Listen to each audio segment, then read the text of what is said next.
Hello and welcome to this video about structures and bonding, and in particular we're looking at ionic bonding and what's required for the second unit, unit C2 for chemistry or for additional science. Now I have done a video before on ionic bonding and it goes into the detail of how the bonding works. I'm assuming you know that already, but if you don't, if you're unsure, you can go back and click on the link that I've provided below so that you can go back and recap on what that was all about. I will try and do a quick recap throughout this video for different parts that you might need to remember, but if you are confused, click on the link and you can go back and watch the other video and then carry on with this one. Now, to start us off with, we've got sodium and chlorine, and both of these are elements. We know they're elements because if you look at the atoms, you will see that there's only one type of atom in each one of these substances. They might be arranged differently, so for example chlorine is a gas and we have pairs of atoms together, but they are all the same type of atom. So once we have elements, we can look at the structure of the atoms and we get this for chlorine and this for sodium. If you're not sure how we arrived at this, please do look at the previous video. But here we have an atom of sodium and an atom of chlorine. Now sometimes these atoms can react with each other to produce a compound, and you need to know what a compound is. A compound is a substance where the atoms of two or more elements are chemically combined. Key part being here two or more elements, and they are chemically combined. What do we mean by chemically combined? Well, there's a chemical bond in between the atoms, and that involves either transferring or sharing electrons. Transferring electrons is linked to our ionic bond that we're looking at today, and sharing is linked to the covalent bond, which will be the topic of a separate video.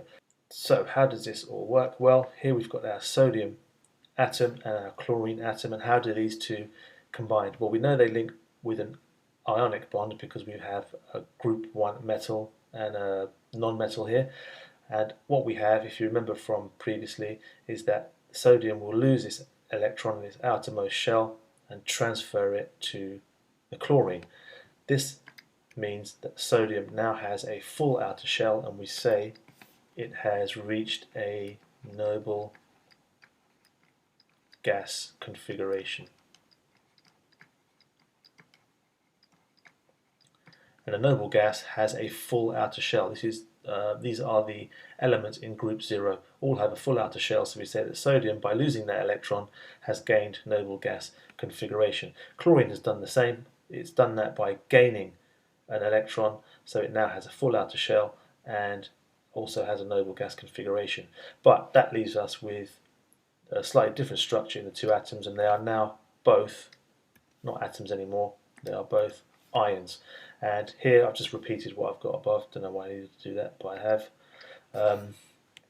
And when we have the sodium atom becoming an ion, what we do is we draw a bracket around it and add a little plus. The reason why we've got a plus is because we've lost an electron, so we have one extra plus, one extra proton compared to the number of electrons. Chlorine in the same way has gained an electron, so we've got an extra minus, so we say we add a minus sign there and we represent it as Cl minus. Okay, so the important part of this slide is how to represent ions that have been made by losing or gaining electrons, and this is how we do it for sodium and chlorine. Once sodium and chlorine have become ions, we have a sodium ion and a chloride ion. They can actually attract each other and become sodium chloride. And once we look at the structure of sodium chloride, it looks like this. We've seen this previously. We have sodium ions and chloride ions all attracted to each other, and there's a couple of key terms that you need to be able to use to describe this. Firstly, we say it's a giant ionic structure.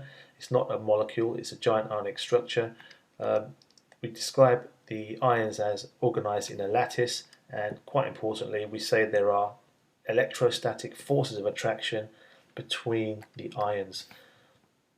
The electrostatic force of attraction happen or work in all directions, not just with a neighbor on one side, in all directions, holding all the ions together in quite a strong formation.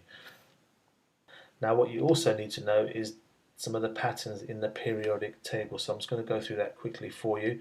The first thing is that we've got group 1 over here, which is this column right on the left hand side, and what you need to know about that is that they all produce ions with a charge of +1. They are called the alkali metals, and when they produce an ion, the ion will have a charge of +1, just as we showed previously on the other slide. The second thing you need to know is about group 7, and group 7 all produce ions with a charge of -1. So group 7 is this column here, and when they produce an ion, it's always got a charge of -1. We call this group the halogens, and once they become ions, we call the ion a halide. So the ion is called a halide once it changes from an atom to an ion. The last thing I think is worth mentioning is that group 0 over here. This group has a full outer shell in all of its atoms. They are very unreactive, very stable. So that's the key things you need to know about the periodic table for this particular topic. The last thing I want to go through quickly is the structures of magnesium oxide and calcium chloride. These are mentioned specifically in the specification, so it's worth knowing what the structures of the ions look like. So, as you can see, we've got magnesium over here, oxygen over here. If we were to produce ions, we would lose electrons from magnesium. They would go over to the oxygen, and what we'd have is, we can lose that outer shell there. What we have is the ion, and in fact, because we've lost 2 electrons, we'd have to write a 2+ over here, and because oxygen has gained 2 electrons, it's 2-. So magnesium 2+, oxygen 2-. For calcium chloride, we have a similar thing going on. We lose one of the electrons, it gives it to chloride, the chlorine atom should I say, to become chloride. But if you notice, this has now got a full outer shell, and we still have one extra electron over here, which is not good. We need to lose that electron as well, so we need another chloride atom to become a chloride ion. So we have 2 chloride ions here. The calcium has now lost 2 electrons, so the structure is now like this, and if you're getting the hang of this now, this calcium becomes 2+, and the oxygen, of which there are 2, sorry, not the oxygen, the chloride, of which there are 2, as said before, become minus. So that's the additional information you need to know for Unit C2 regarding ionic bonding.